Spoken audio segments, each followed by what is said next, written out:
On NTA International, I am Nolin Ebel Ame, and my sign language interpreter is Courage Ogeriahi. Let's take the headlines.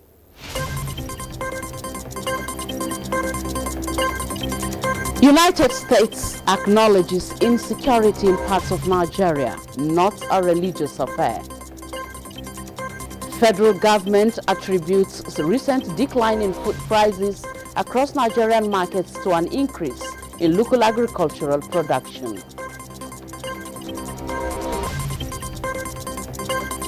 Plus, Army Colonel Michael Randrerina sworn in as Madagascar's president.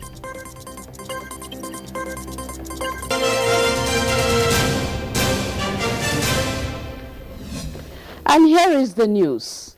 The United States has acknowledged that insecurity in parts of Nigeria is not a religious affair, describing terrorism as a global concern which requires collaborations of countries of the world to tackle. Senior advisor to United States President Donald Trump for Arab and African Affairs, Massad Bulus, visited President Bola Tinubu in Rome, Italian capital, to discuss various issues bordering on security in Nigeria and Africa. State House correspondent Musbadan Wahab reports that the meeting behind closed doors focused on countering terrorism and maritime security in the Gulf of Guinea. The U.S. presidential advisor recognized the effort of Nigerian government under President Tinubu in the fight against insecurity and promised continuous collaboration of U.S. in the area of information and technology sharing in this direction. What's happening today in the Sahel region and in the Lake Chad basin is of extreme concern to all of us, not just people in the sub-region, but to the entire world, to Europe and the United States and the entire world. It's a very serious concern, and we're working towards combating it, and we will be cooperating and continue to cooperate towards combating this serious problem in the region. On an allegation of religious persecution in Nigeria by a U.S. lawmaker, the envoy stated that the insecurity occasioned by terrorism and banditry goes beyond religious sentiment, but an issue demanding collective effort to end.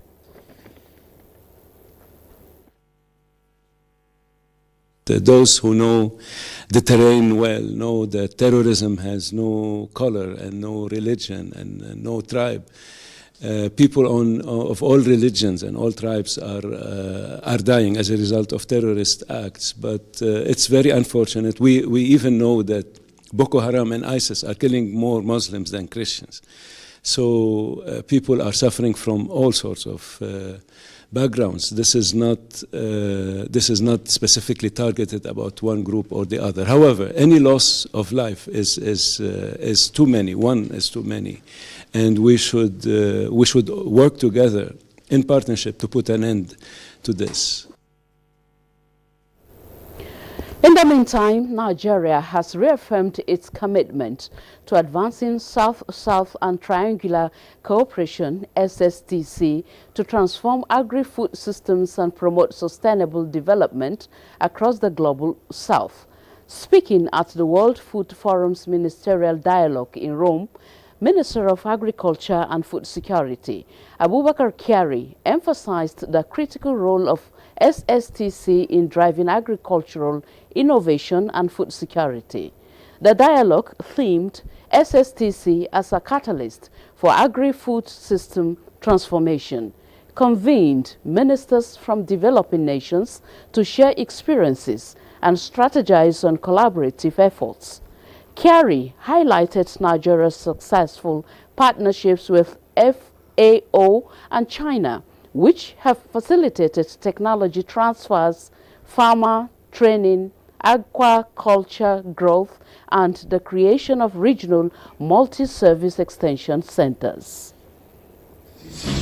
One is the national coordination and governance, that is to establish a national South-South Cooperation Steering Committee which will be led by the Ministry of Agriculture and Food Security, with representation from the Federal Ministry of Foreign Affairs, Ministry of Budget and Economic Planning, the Country Office of FAO and other United Nations agencies, and of course the private sector and the academia. In other development, from disease preparedness to data-driven care, experts at the World Health Summit in Berlin agree that Africa's health security begins with national action, while the WHO Assistant Director for Health Emergency Intelligence, Dr. Chukwe Ihekwazu, wants African countries to build their capacities to prevent disease outbreaks and respond to humanitarian crises when they occur. The Executive Director of Vital Strategies, Dr. Marianne Atigbet, highlights the importance of reliable local data in preventing and treating cancer in Africa. Basi Taikbang reports. Hekwezu emphasized that the continent's preparedness depends on early warning surveillance, investment in laboratories, and strong community health structures.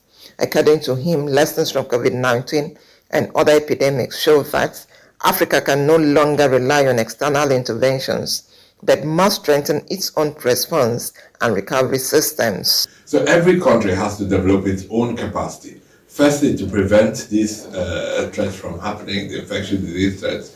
But when we can't prevent them, to have the capacity to detect them early, respond early. Mary Ann Etiebe stresses that reliable country-level information is key to preventing, diagnosing, and treating diseases such as cancer more effectively. Especially for a country like Nigeria, we know that there are likely big differences within country of how cancer affects people, and we need to have state-level data, subnational data, to be able to develop the right types of national plans to address this issue. The World Health Summit, with over 70 stations and 400 speakers, serves as a platform for constructive dialogue and international cooperation.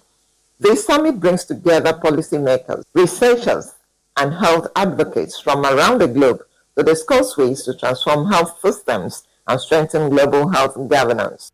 This year's theme, Taking Responsibility for Health in a Fragmenting World, focuses on equity, resilience, and innovation as the world prepares for future health challenges. From Berlin, Basi Taikbang, NTA News.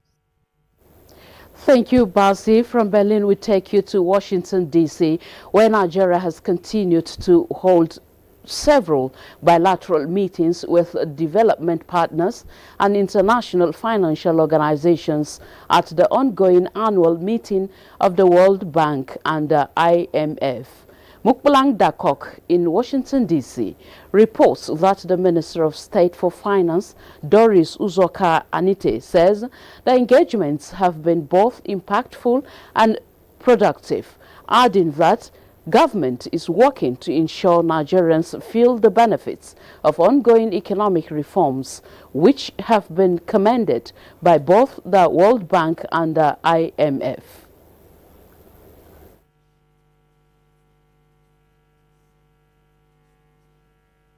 Within a very short time, we'll see that translating to more job creation, more social investments, more growth in even private investment.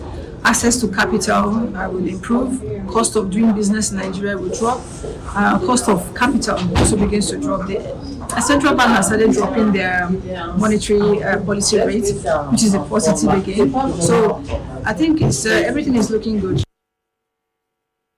The Nigerian delegation is also advocating for increased access to finance for Nigerian entrepreneurs, reduction in the cost of capital, and measures to stimulate job creation across key sectors of the economy. It is increasing its budgetary provision to different sectors of the economy. Demand-driven job growth begins to take effect, which means as spending is growing, people will take up the skills to be able to provide the services that are required in those sectors of the economy. Meanwhile, Nigeria has signed a memorandum of understanding with the Bank of Angola for bilateral technical cooperation. Mukblank Dakok reports that the MOU in Washington, D.C., signed by the governor of the Central Bank of Nigeria, Olayemi Michael Cardoso, and the governor of the National Bank of Angola, Manuel Tiago Diaz, is part of efforts to deepen bilateral cooperation and technical exchange between Nigeria and Angola. The objectives of this MOU are to establish a bilateral forum for the reciprocal exchange and sharing of technical assistance between the two authorities to enhance capacity in the execution of their respective central bank functions, to cooperate and collaborate in the cross-border supervision of authorized institutions and exchange of cybersecurity information, as well as to provide for licensing, ongoing supervision, resolution, planning and implementation of resolution measures for cross-border financial establishments, among others.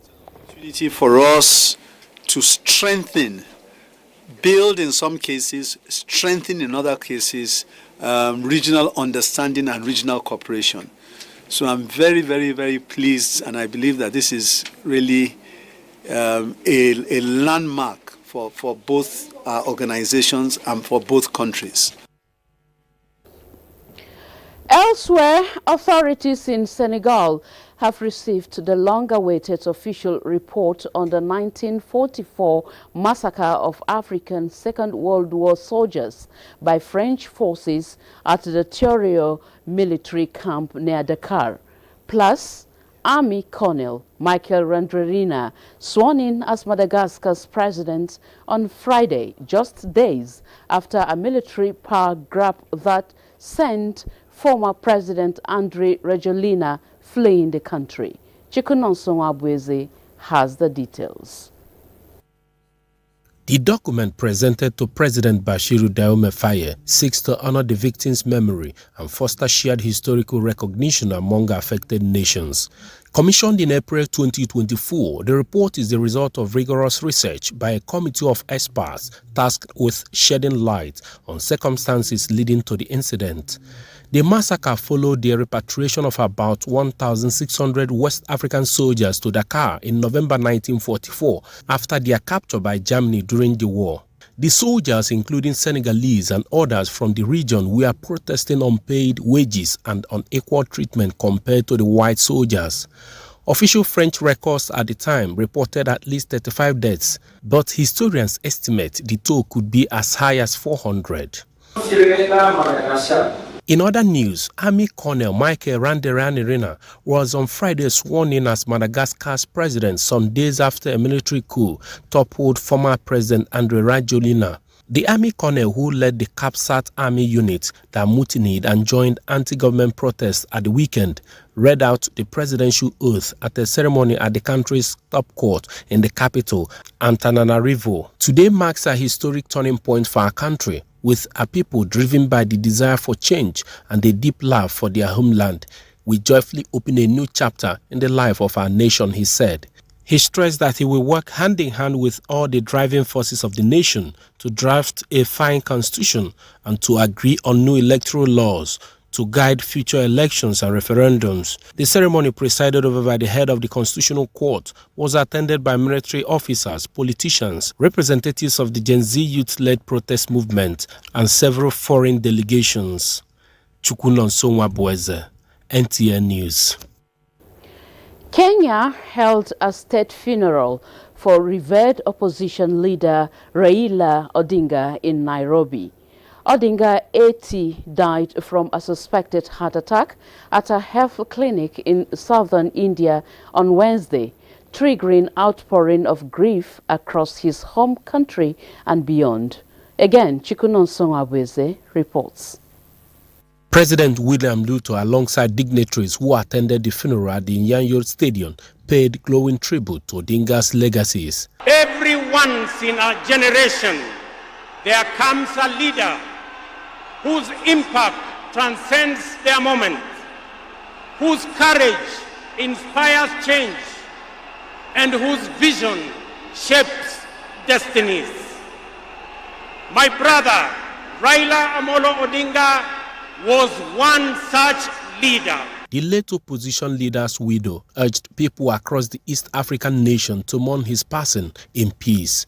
One thing that I know that I stood for and keep on repeating is that we need peace in our nation, we need peace in our homes. And peace will not survive in a chaotic situation. Odinga's body will be conveyed to Western Kenya, his family's home region, where more huge crowds are expected on Saturday before a private burial service on Sunday. Meanwhile, reports say dozens were seriously injured at the event as crowds rushed to see his coffin. This is coming a day after at least 3 people were killed when security forces opened fire to disperse a crowd that had gathered to see Odinga's body in a separate ceremony. Chukunonsonwa Bweze, NTA News. This is the news on NTA International. It's time to take a break. More stories when we return. Please stay tuned. Thank you for staying with us. The federal government has attributed the recent decline in food prices across Nigerian markets to a surge in local agricultural production, the release of hoarded food stocks, and enhanced coordination between federal and state interventions to stabilize supply.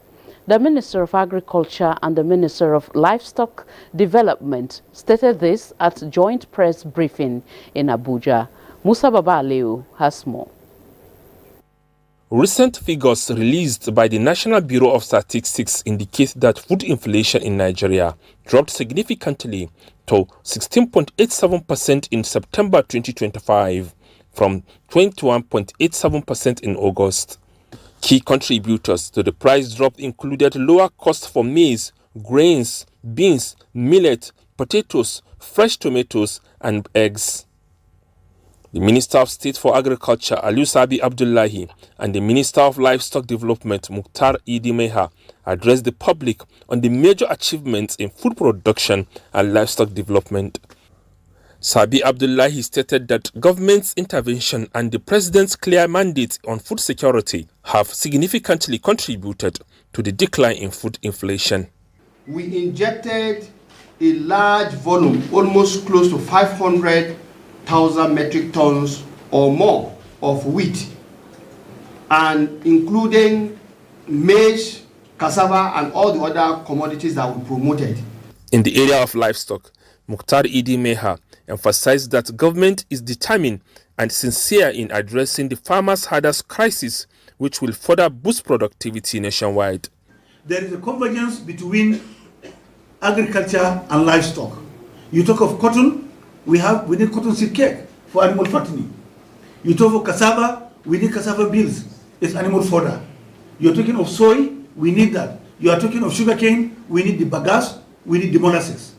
So in every region where the agriculture ministry is going to have plantations of these crops, we are going to have large ranches there to take opportunity of that convergence. And that is the way to go. By the time these things happen, we are no longer going to talk about farmer clashes. As part of the ceremony marking World Food Day 2025, the Minister of State for Agriculture presented farming equipment and inputs to farmers groups and schools. Musa Baba Aliyu, NTA News. In other news, to actualize the vision of increasing enrollment, ensuring equity and guaranteeing quality of care for all Nigerians, the National Health Insurance Authority, NHIA, gathered self-paying agencies to educate them on health insurance reforms and the importance of prompt remittance of premiums. Uche Ugochukwu reports that all is an effort for Nigeria to attain universal health coverage. Attended to get the right drugs at the right time. What is internationally accepted is use unbranded drugs because of the cost attached to it. And that does not mean that the unbranded drugs are fake.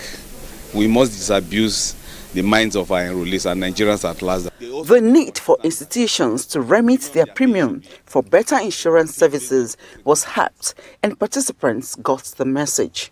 How we arrive at rates of our computation, we just realized that there are some things missing, and we are going to correct that. And the time of remittance, we do remit ours quarterly, but he did emphasize that it should be monthly. So we try to tie it together with our salary so that we remit every month. To bridge trust gaps, NHIS says it has developed service-level agreements being signed by service providers through the HMOs to ensure prompt and quality care for enrollees.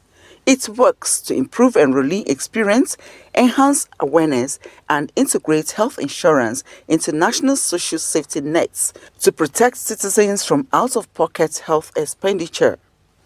Uche Ugochukwu, NTA News.